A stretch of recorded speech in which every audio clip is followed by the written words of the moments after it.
Túlio, seja bem-vindo, Túlio.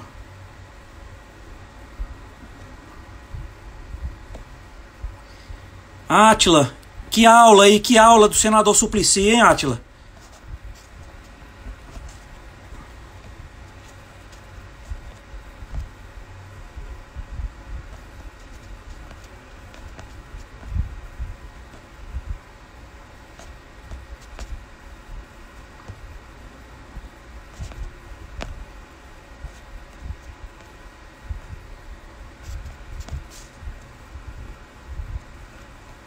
Excelente. É um político muito experiente, tem muita vivência e realmente é muito bom você ouvir um político como o Suplicy, que tem muita vivência. Ele está voltando aqui.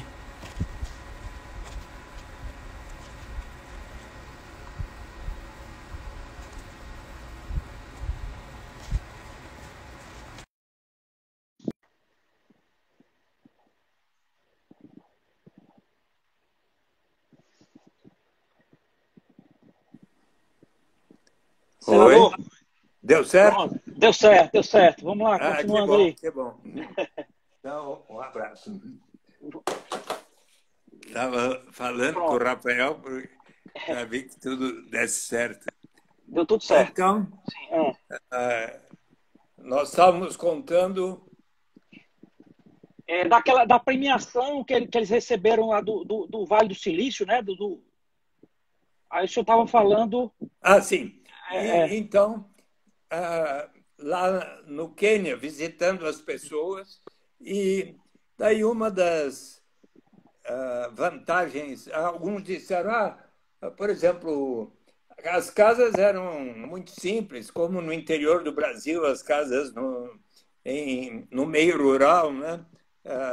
Telhado de sapé, que com os recursos eles passaram a substituir por telhados de metal, às vezes com captação de água. Teve alguns que aplicaram aquela doação à vista para, por exemplo, ter energia solar no teto para conseguir eletricidade em casa. E também mostrar os móveis, camas, colchões que compraram para melhorar um pouco a casa.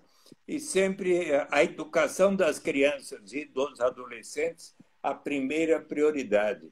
E os casais nos disseram que quando, por exemplo, recebem os US$ 22 cada um, normalmente se reúnem para decidir no que gastar. E nos depoimentos, o que nós notamos, uma das principais vantagens foi o sentimento de maior autonomia e liberdade das mulheres. E uma das consequências mais interessantes foi que o índice de violência contra as mulheres, que tanto tem preocupado hoje os brasileiros, diminuiu em 50%. Veja só, ok. Rodrigo Pereira, como. Então, nós voltamos de lá com muito entusiasmo. E daí, se você depois me der o seu e-mail, eu posso lhe enviar a palestra que eu preparei para o último Congresso Internacional da Renda Básica, que se realizaria na Coreia do Sul em 6, 7 de fevereiro, mas que acabou sendo adiada por causa da pandemia do coronavírus. Mas eu, com o maior prazer, vou lhe enviar. Você compreende Ah, inglês? com certeza. A Sandra e o Rafael aí, eles têm Tem os meu e-mail. e-mails. Tem. Ótimo. E então, essa é mais uma experiência que muito me entusiasmou. Assim, agora, o interesse pela renda básica de cidadania tem aumentado assim de maneira crescente no mundo, muito mais do que há 16 anos atrás. E foi interessante que, por causa da pandemia do coronavírus, eis que surgiu no Congresso Nacional um movimento muito forte. E, inclusive, acho que foi no dia 19 de março, quando os governadores inclusive por liderança, acho que do consórcio do Nordeste e do Norte, né? 9 de março último, numa reunião havida no norte do Brasil, todos os governadores de estado fizeram uma carta ao presidente, ao governo federal, dizendo que diversas medidas precisariam ser tomadas e, dentre elas, a renda básica de cidadania. Eu fiquei super contente. E daí isto ajudou que o Congresso Nacional, todos os deputados federais e todos os senadores, por consenso, tivessem aprovado esse auxílio emergencial por 3 meses para começar, mas prorrogado. Pronto, senador, uma pergunta aqui do Átila Peixoto. Ele pergunta se esse auxílio emergencial não poderia ser o caminho para o seu projeto. Exatamente. Eu avalio que, assim como o Bolsa Família é um passo na direção da renda básica, também o auxílio emergencial está sendo um outro passo muito significativo. E veja só que se poderia perfeitamente, e conforme eu aqui mostrei para você, é muito consistente com a promessa do presidente da República. Se ele perceber, e você sabe que no programa de governo de Jair Bolsonaro, entregue à Justiça Eleitoral, está escrito que ele vai garantir uma renda mínima para todas as famílias brasileiras, tal como defendem os pensadores liberais, tais como Milton Friedman. Eu gostaria de lhe mostrar que no meu livro, Renda de Cidadania, A Saída pela Porta, há aqui uma entrevista com três entrevistas com laureados do Prêmio Nobel. O Amartya Sen, o James Tobin e o Milton Friedman. Foi uma entrevista feita no ano 2000.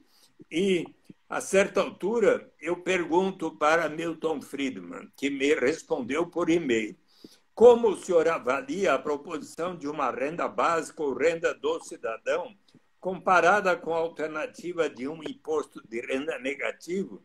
Milton Friedman responde: uma renda básica ou renda do cidadão não é uma alternativa ao imposto de renda negativo. É simplesmente uma outra forma de se introduzir um imposto de renda negativo se for acompanhado de um imposto de renda positivo sem isenção, o que leva o professor Philippe Van Pares, da Universidade Católica de Louvain, grande especialista no tema, a comentar: esta é uma afirmação muito clara da equivalência formal entre os dois esquemas, o que sugere que Milton Friedman é a favor tanto de uma proposta como da outra. Ou seja, prezado Rodrigo Pereira, se o presidente se der conta, você sabe que eu já mandei esses 2 livros para ele e para o Paulo Guedes, quando era secretário da Receita Federal, mandei através do Marcos Sintra Cavalcante de Albuquerque, que meu colega como professor na Fundação Getúlio Vargas, mas ele já saiu. Mas eu mandei, então está lá. Você vai ver na minha palestra ali da Coreia do Sul, que eu vou lhe mandar para o seu e-mail, como é que está nas mãos dele, se ele quiser, ao invés de ficar se preocupando aí com... sabe que de onde é que veio essa ideia de se pagar uma renda para todos? Senador, ajeite só um pouquinho a câmera aí, só para lhe enquadrar melhor aí, por favor. Pronto, agora tá ótimo, tá ótimo. Sim, de onde foi que surgiu? De onde surgiu? Me diga. Pode falar. Da onde surgiu essa ideia? Quem que trouxe para... Foi o senhor, não foi que trouxe essa ideia? O Brasil? Eu gostaria de explicar a todos os seus ouvintes Ah, que a proposta da renda básica, da garantia de uma renda, acompanha a história da humanidade. ah. Quando você saiu de casa pela última vez, como é que você o fez? Pela janela? Não, não, pela porta. Por isso que o meu livro se chama Renda de Cidadania, Saída pela Porta. Oi. Começamos lá em 520 a.C. O mestre Confúcio observou que a incerteza é ainda pior do que a pobreza. E pode alguém sair de casa senão pela porta? Portanto, se nós quisermos efetivamente prover dignidade e liberdade real para todos, uma solução tão de bom senso quanto você sair de casa pela porta é instituir a renda básica de cidadania. Se formos até 300 anos antes de Cristo, nos depararmos com Aristóteles, ele disse que política é a ciência de como alcançar o bem comum, uma vida justa para todos. Para isso se faz necessário a justiça política, que precisa ser precedida da justiça distributiva, que torna mais iguais aos desiguais. Se nós formos à Bíblia Sagrada, no Antigo Testamento, qual é a palavra mais citada 513 vezes em hebraico? Me ensinou o rabino Henry Sobel, Tzedakah, T-Z-E-D-A-K-A, que em hebraico significa justiça social, justiça na sociedade, o grande anseio do povo judeu, como também o é do povo palestino. Então, no livro do Êxodo, de Deuteronômio, dos Provérbios de Davi, Jacó e outros, sempre está a palavra tzedakah. Então, não é à toa que o MST muitas vezes começa os seus seminários pela leitura do livro do Êxodo, para lembrar da luta pela terra prometida, por justiça na sociedade. E se nós formos ao Novo Testamento, ali encontramos nos Atos dos Apóstolos que eles venderam os seus bens, passaram a viver em comunidade, de tal modo a prover a cada um de acordo com as suas necessidades. Se nós formos olhar as parábolas de Jesus, como as do Senhor da Vinha, o Senhor da Vinha, disse Jesus, contratou em nós diversos trabalhadores ao longo da jornada. E com cada um foi combinando o que cada um achava justo, ambos consideravam justo. Ao final do dia, ele começou o pagamento pelo último que ali chegou. E ao pagar ao primeiro, este lhe perguntou, mas como assim? O senhor está me pagando o mesmo que ao último que aqui chegou e eu trabalhei mais do que ele? Ora, você não percebe que eu estou lhe pagando exatamente o que ambos combinamos como justo e que o último que aqui chegou também precisa receber o necessário para o sustento da sua família? E se nós formos ver o que pensa, o que diz São Paulo na segunda epístola aos Coríntios, ele diz que todos nós deveremos sempre seguir o exemplo de Jesus, que, em sendo tão poderoso, resolveu se solidarizar e viver dentre os mais pobres, de tal maneira que, conforme está escrito, para que haja justiça, para que haja igualdade, toda aquela pessoa que teve uma safra abundante não tenha de mais, toda aquela pessoa que teve uma safra pequena não tenha de menos. Se nós formos ver o que pensam os seguidores de Maomé, do islamismo, dos 4 califas que escreveram o livro dos hadis, Omar, o segundo deles, ele diz que toda pessoa que detém um grande patrimônio deve destinar uma parcela deste patrimônio para os que pouco ou nada têm. Se nós formos ver o que pensa o budismo, Dalai Lama, numa ética para o novo milênio, observa que se for para aceitar o consumo tão suntuoso dos mais ricos, nós precisamos antes assegurar a sobrevivência de toda a humanidade. E, então, podemos seguir um pouco mais adiante na história. Senador, a câmera aí, senador, a câmera, por favor. A câmera, é para lhe enquadrar melhor. Pronto, agora certo. Seguindo a história aí, senador. Então, vamos ao início do século XVI e encontrarmos esse amigo aqui, tá? Quem é? Século XVI? É. Ele foi canonizado santo pela Igreja Católica em 1935, ao tempo do Pio XI. Ele foi proclamado o grande patrono dos políticos e dos governantes no ano 2000 pelo Papa João Paulo II. E ele já descobriu quem é?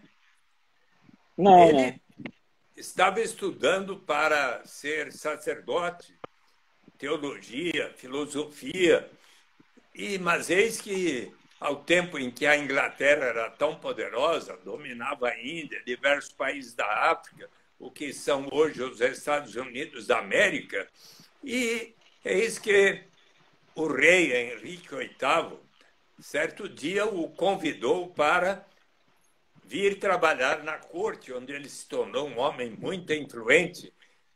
Foi designado embaixador em Flandres, na Bélgica, onde ele começou a escrever um livro muito especial, sobre o qual nós vamos conversar agora. E também ele foi presidente da Câmara dos Comuns.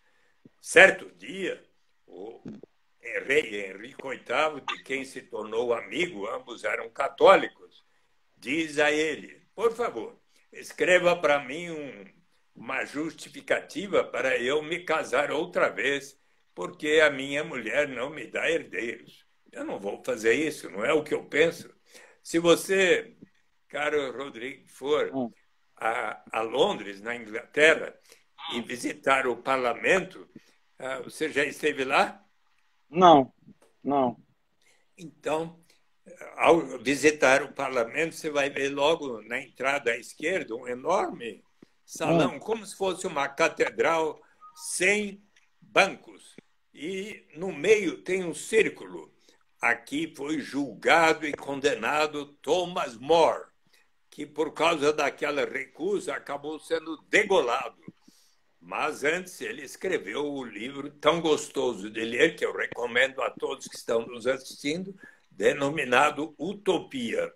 E no livro Utopia, no livro primeiro, Utopia, há um diálogo do cardeal Morton com outros personagens e, a certa altura, eles estão debatendo que a pena de morte instituída na Inglaterra naquela época não havia colaborado para diminuir a criminalidade violenta. E eis que, então, o viajante português Rafael Ítalo-Deu em grego significa um contador de histórias, pondera muito mais eficaz do que infligir esses castigos horríveis a quem não tem outra alternativa senão de primeiro tornar-se um ladrão para daí ser transformado em cadáver, é você assegurar a sobrevivência das pessoas. E com base nesta reflexão, um amigo de Thomas More, Juan Luis Vives, escreveu para o prefeito da cidade flamenga de Bruges, na Bélgica, de subventione pauperum de sive necessitados, um tratado de subvenção aos pobres, onde, pela primeira vez, propõe a garantia da sobrevivência das pessoas. Por esta razão, prezado Rodrigo, Thomas More é considerado um dos que melhor fundamentou a proposição da renda básica. Mas podemos seguir um pouco mais adiante na história e nos encontrarmos com um outro Thomas, que foi considerado o maior ideólogo das revoluções americana e francesa. Eu me refiro a Thomas Paine, P-A-I-N-E, nascido na Inglaterra em 1734. Mais tarde, ele se tornou amigo de Benjamin Franklin e aquele que inventou o para-raios, antes só se usava monóculos, ele inventou os óculos. Um homem muito influente que persuadiu Thomas Paine a ir viver na América antes da independência. Para lá ele foi como um coletor de impostos e arguto observador de costumes e de valores. E passou a escrever ensaios que tiveram um enorme impacto.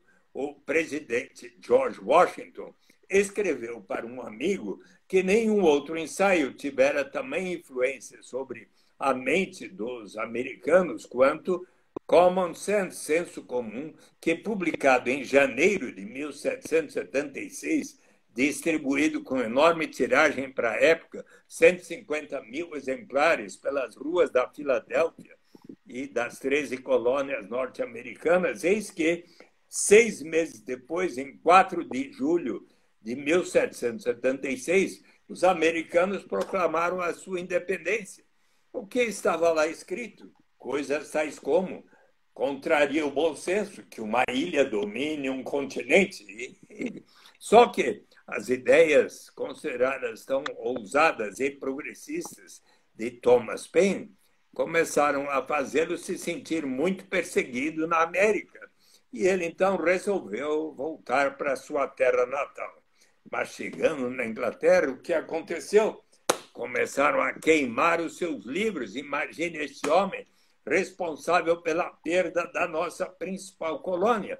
E então ele seguiu para a França e lá, de tal maneira, se engajou na luta por liberdade, igualdade e fraternidade, que 3 anos após a Revolução Francesa de 1779, embora estrangeiro, ele foi eleito constituinte francês. E, nesta qualidade, em 1795, ele escreveu Justiça Agrária, um ensaio de apenas 20 páginas que está reproduzido no meu livro Renda de Cidadania, Saída pela Porta, onde ele explica que a pobreza tem a ver com a civilização e a instituição da propriedade privada. Ali na América, onde ele havia estado, não enxergara tamanha destituição e pobreza. Por que razão? Porque na América a propriedade era comum dentre os índios, mas ele considerava de bom senso que uma pessoa que cultive a terra, realize benfeitorias na terra, deve ter o direito de receber com respeito ao seu trabalho na sua propriedade.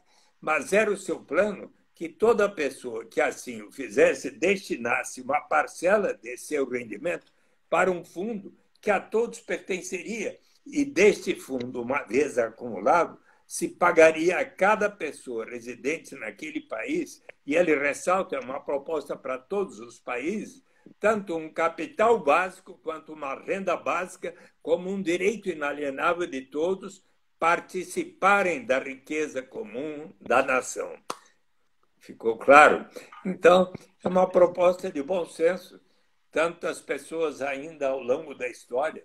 Se nós formos ver uma história bem interessante, que é daquele que escreveu em 1848 o Manifesto Comunista, com Friedrich Engels.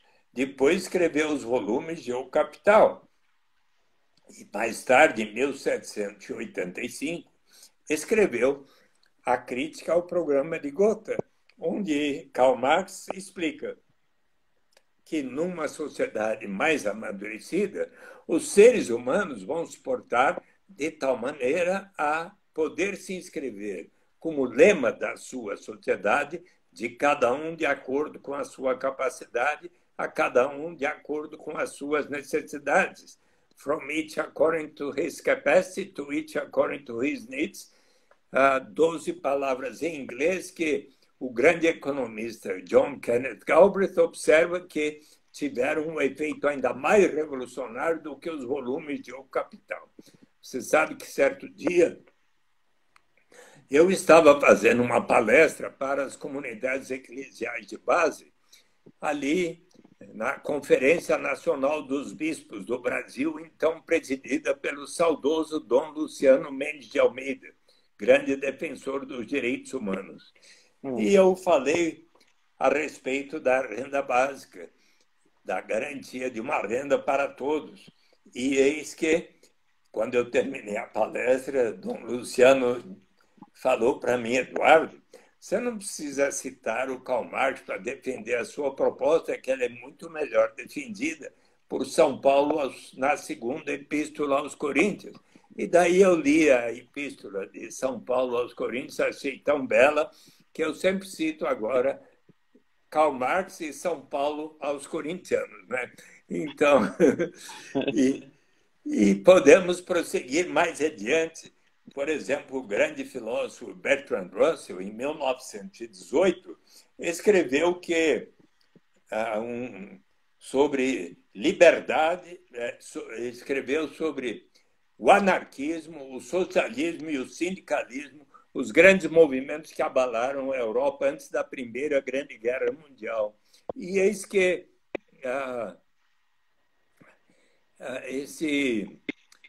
ele, no final, depois de avaliar todas essas proposições, chega à seguinte conclusão: o meu plano é exatamente esse, que cada pessoa deve ter o necessário para a sua sobrevivência e daí para frente cada um deve receber aquilo que obtiver por seu talento, esforço, capacidade, produtividade, criatividade, mas a ninguém deve ser negado o mínimo para a sua sobrevivência. Então, é uma questão de bom senso e daí para frente, economistas no século XX do mais largo espectro, desde John Maynard Keynes, Joan Robinson, James Edward Mead e Ava Lerner e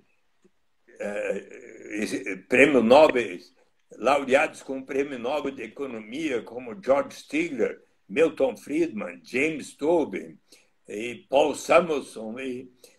E daí, nos anos 80, aqueles que, bem, o Philippe Van Parijs e mais dois colegas escreveram um livro sobre um trabalho para o Colégio da Europa, que iria dar um prêmio ao melhor trabalho conferido pelo rei da Bélgica.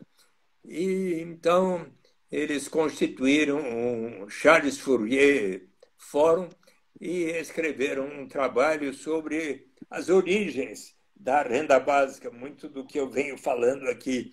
E o trabalho ganhou o prêmio de melhor e eles receberam $4.000. E com esses $4.000, o Philippe Van Parijs convidou cerca de 50 grandes pensadores, economistas, filósofos que estavam estudando como erradicar a pobreza na Europa, e ali resolveram fundar um fórum para, a cada 2 anos, fazer uma reunião internacional para debater as melhores formas de transferência de renda e para propugnar que em cada país se instituísse uma renda básica universal e incondicional. E assim continua. O próximo Congresso Internacional da BIAM, Basic Income Earth Network, estava programado para setembro em Brisbane, na Austrália, mas por causa da pandemia do coronavírus foi agora adiada, mas eu pretendo estar lá. E então, mais e mais, por que será que a renda básica é ainda melhor do que a garantia de uma renda mínima através de um imposto de renda negativo, mesmo que relacionado às oportunidades de educação e de saúde, como o faz o Bolsa Família, né? Nós já explicamos o Bolsa Família, não foi? Sim. Sim. E agora, então, vamos à renda básica de cidadania.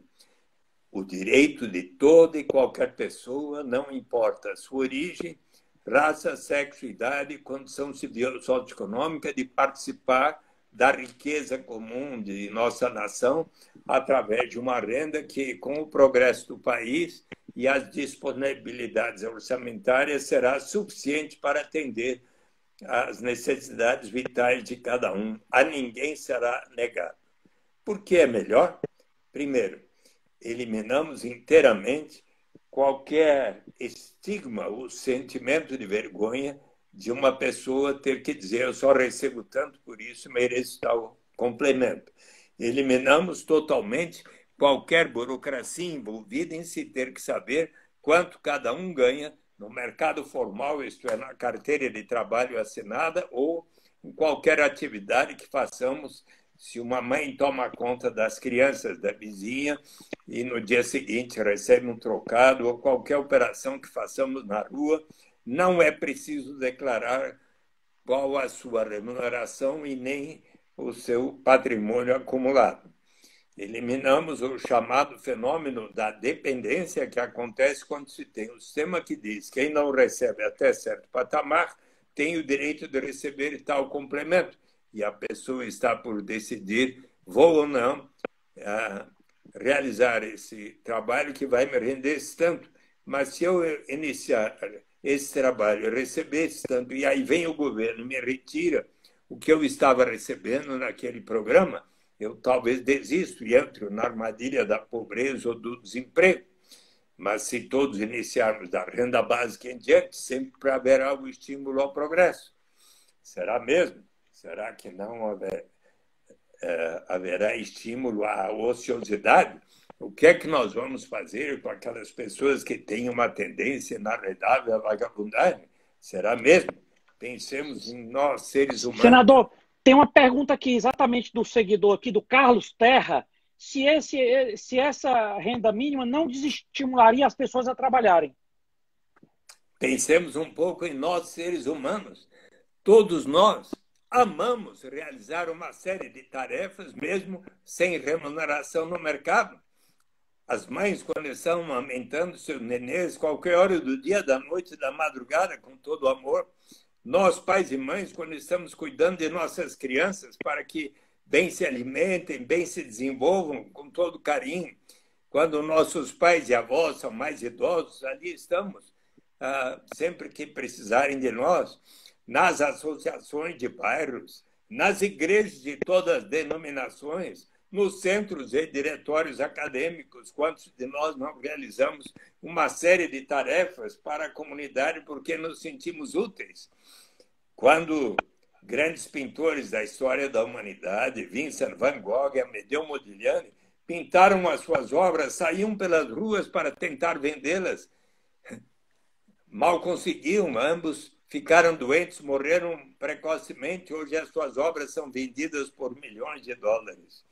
Na Constituição brasileira, se assegura a propriedade privada, o que significa que aquela pessoa que detém a propriedade de uma fábrica, de uma fazenda, de um hotel, um restaurante, um banco,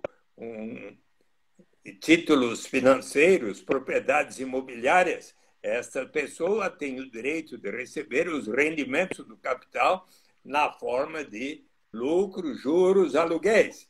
E eu lhes pergunto, mas será que a Constituição brasileira diz que uma pessoa, para receber lucros, juros, aluguéis, ela precisa necessariamente comprovar que esteja trabalhando, que suas crianças e adolescentes estejam indo à escola? Não.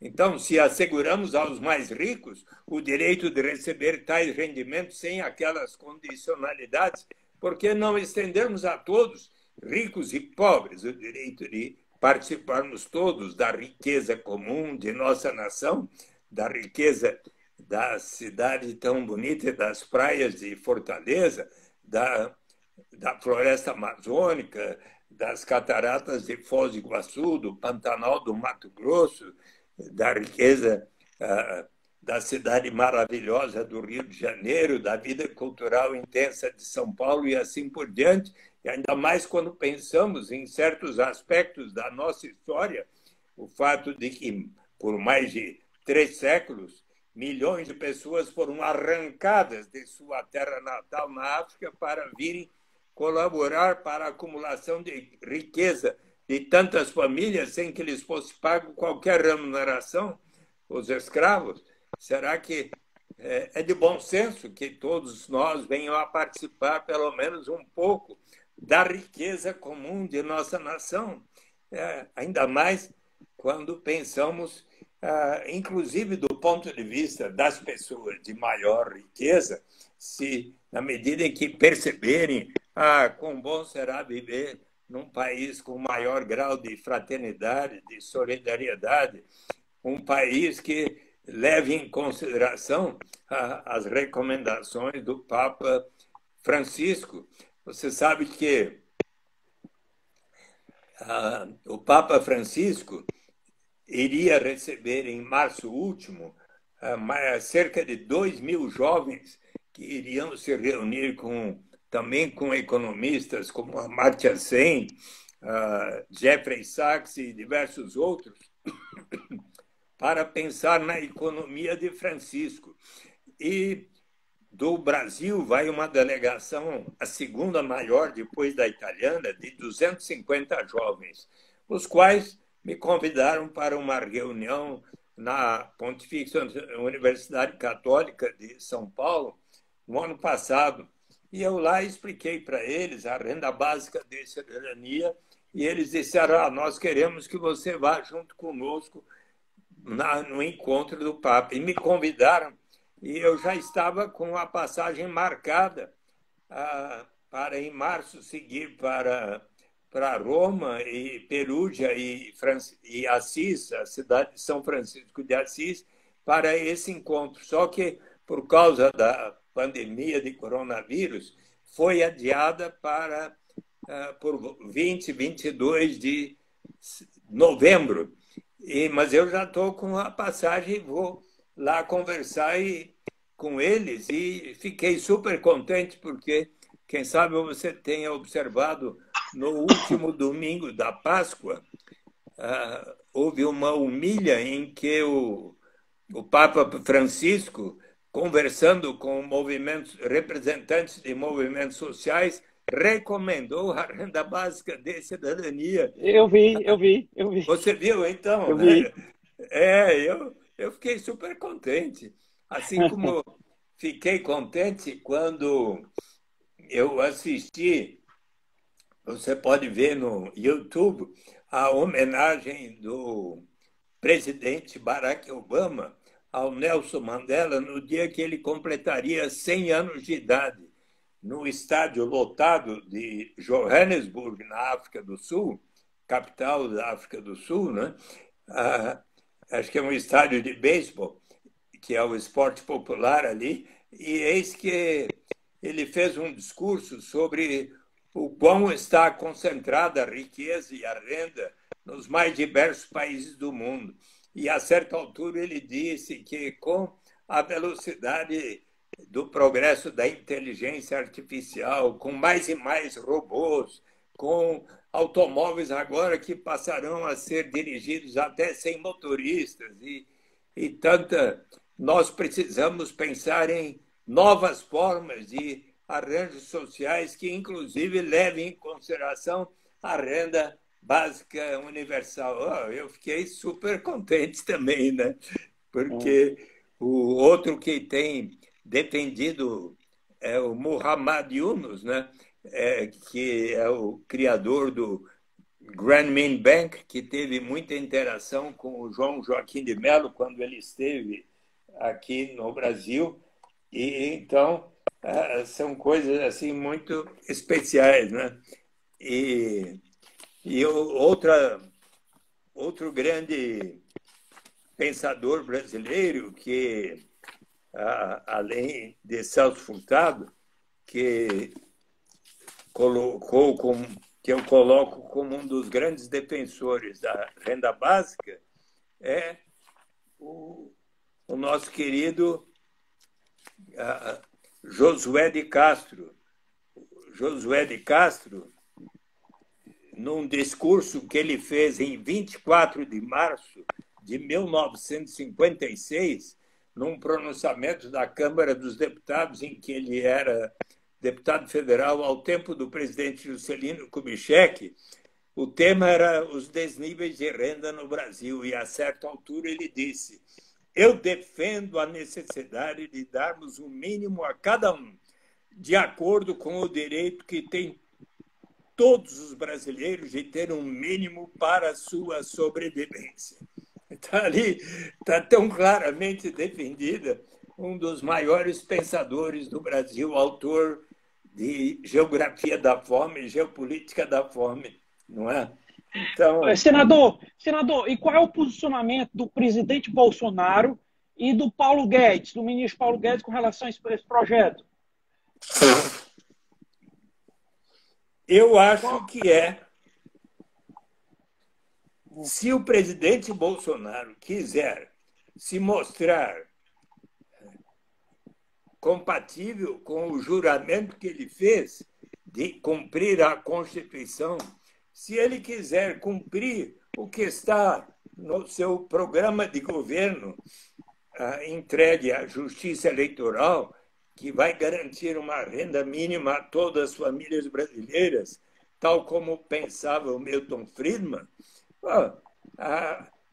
a garantia de uma renda básica para todos os brasileiros e brasileiras é algo consistente com o que prega este pensador, mas é também consistente com o que coloca os pensadores como James Tobin, como John Maynard Keynes. Em 1939, ele escreveu How to Pay for the War, um artigo para o The Times, onde ele disse que como a Inglaterra, o Reino Unido iria entrar em guerra, precisaria separar o necessário para a defesa, e como a guerra iria resultar em graves problemas sociais, seria necessário separar pelo menos 2% do produto interno bruto de 5 bilhões de libras esterlinas, portanto 100 milhões de libras esterlinas, para pagar uma renda básica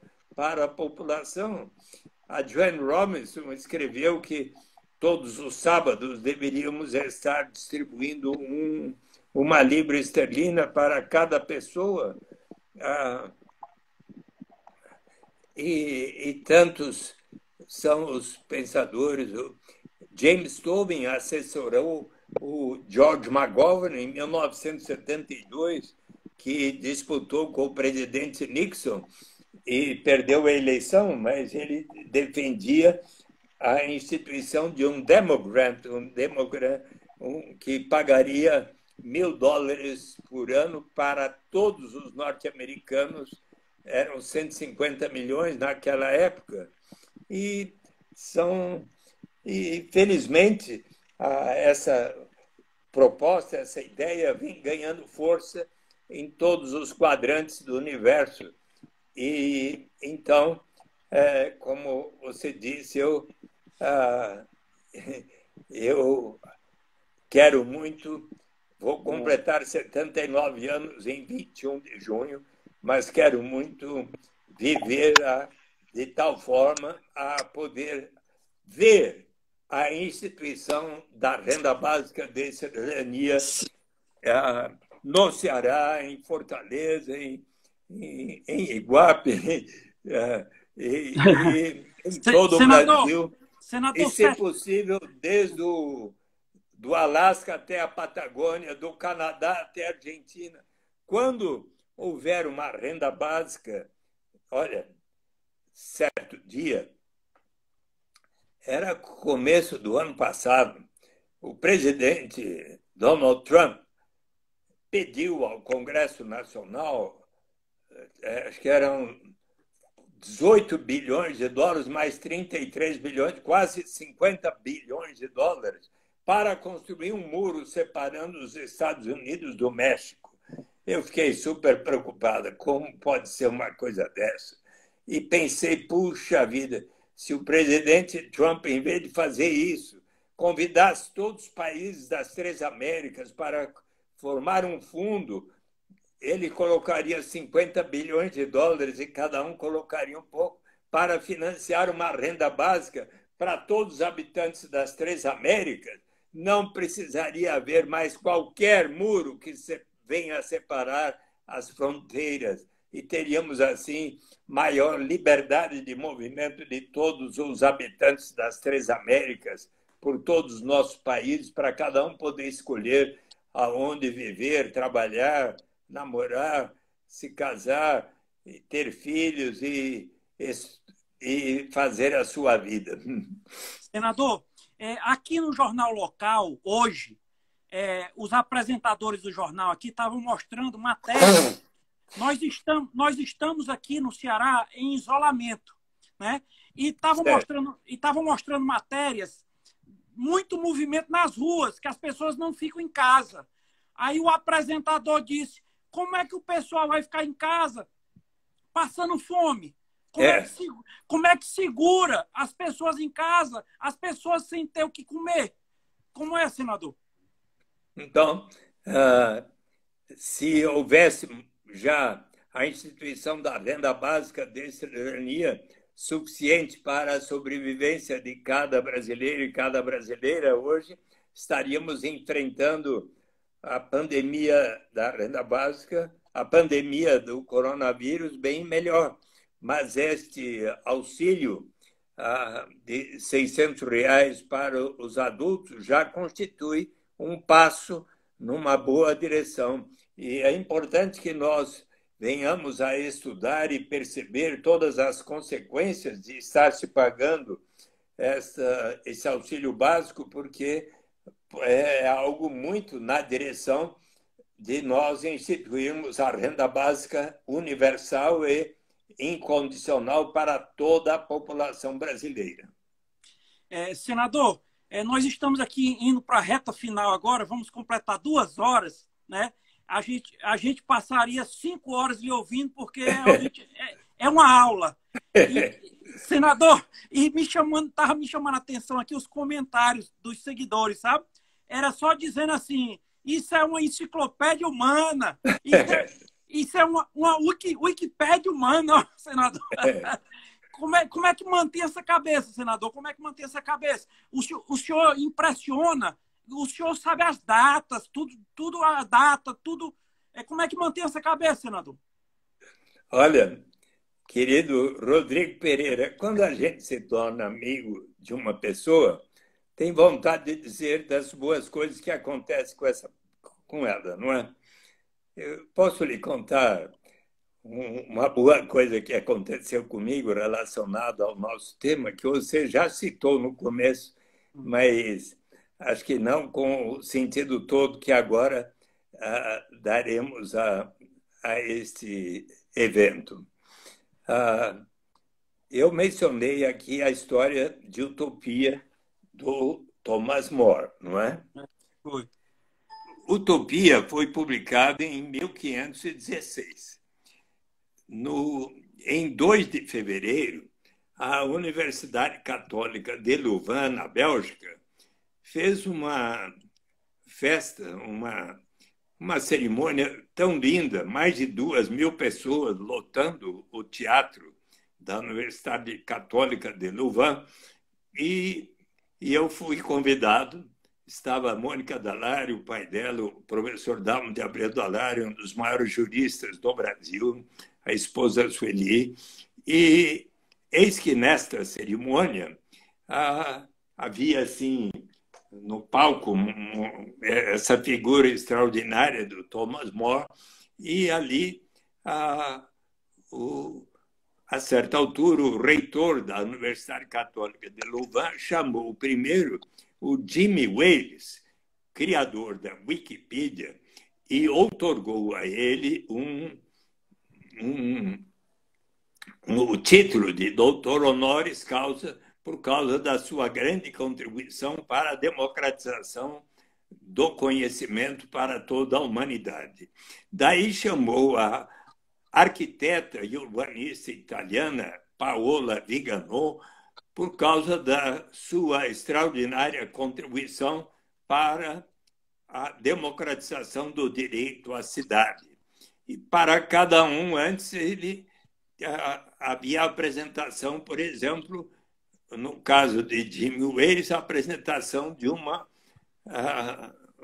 uma sinfonia muito bonita que 4 violinistas tocaram, de João Sebastião Bach, porque a filha dele era uma violinista que tocava Bach. Depois,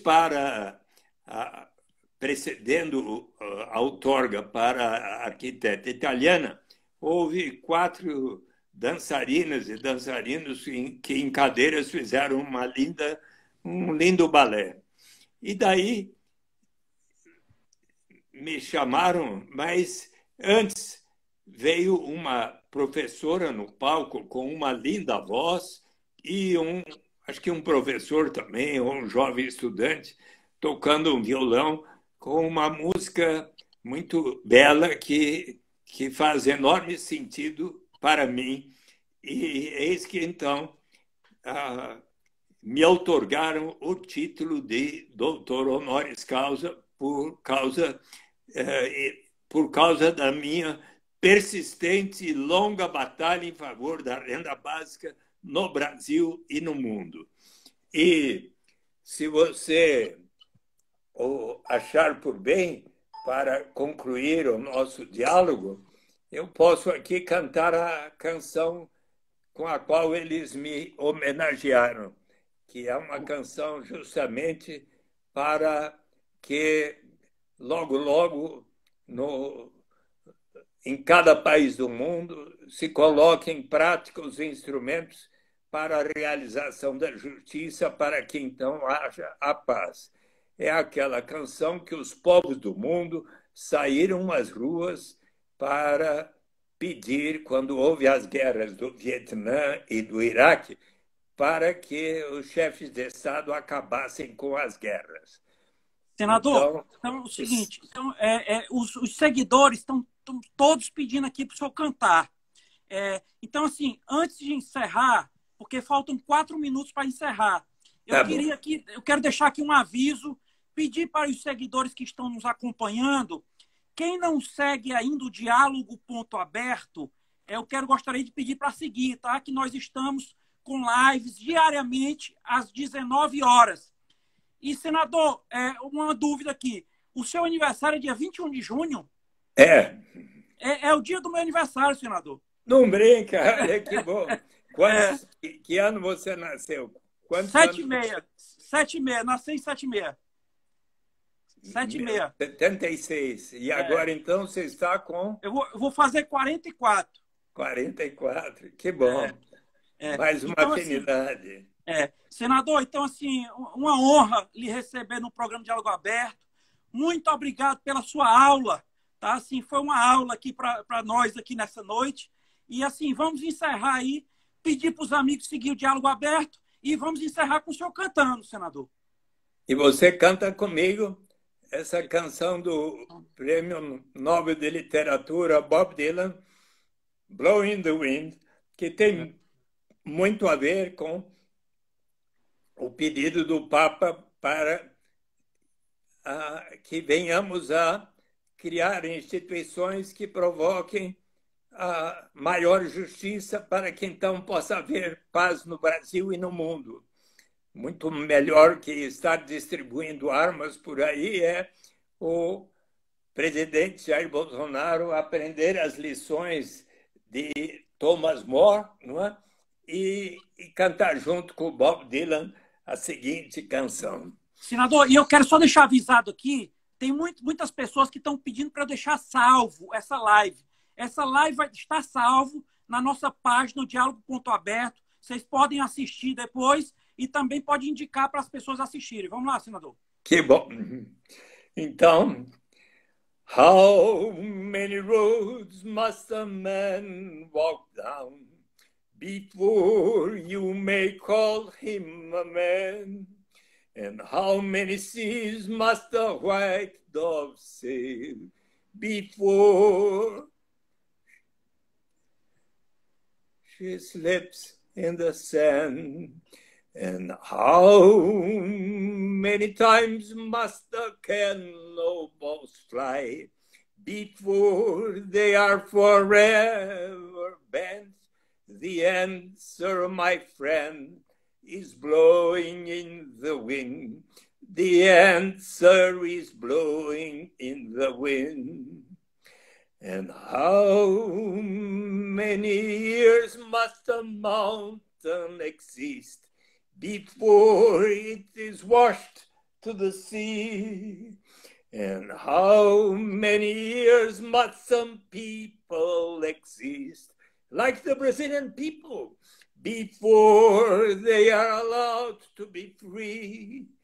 And how many times must a man turn his head and pretend that he just doesn't see? The answer, my friend, is blowing in the wind. The answer is blowing in the wind.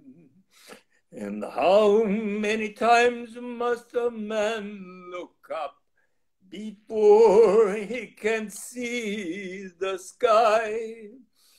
And how many years must a man have before he can hear people cry? And how many deaths will it take till he knows that too many people have died? The answer, my friend, is blowing in the wind. The answer is blowing in the wind.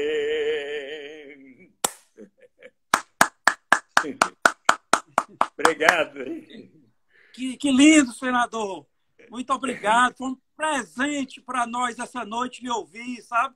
É uma aula que o senhor nos deu, finalizando com essa grande, né, assim, sem palavras realmente para dizer a sua apresentação aqui, né? Foi maravilhosa, né? Pedir que Deus continue lhe abençoando aí com muita saúde, né? E que Deus abençoe para o senhor realizar esse sonho de ver implementado aí a renda básica da cidadania, senador. Que bom. Muito obrigado.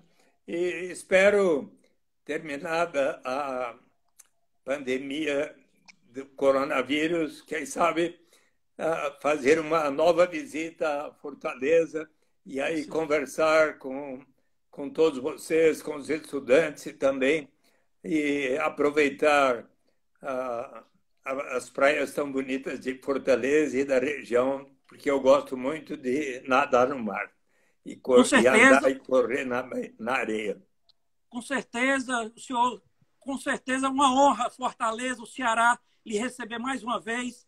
Quando eu for a São Paulo também, eu vou lhe dar um abraço. Tá e, bem. Assim, e não esqueça, vou mandar o meu endereço para a sua assessoria, tá, senador? Pode ditar já. Pronto. Pode ditar? Estou com a caneta na mão. É Rua Maria Tomásia, Maria Tomásia,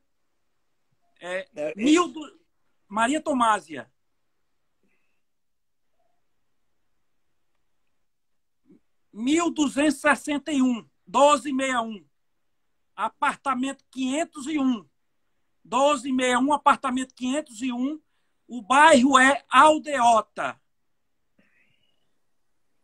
E o CEP 60 150 170. 60 150 170. 60 150 170. Pronto, mas e o e-mail?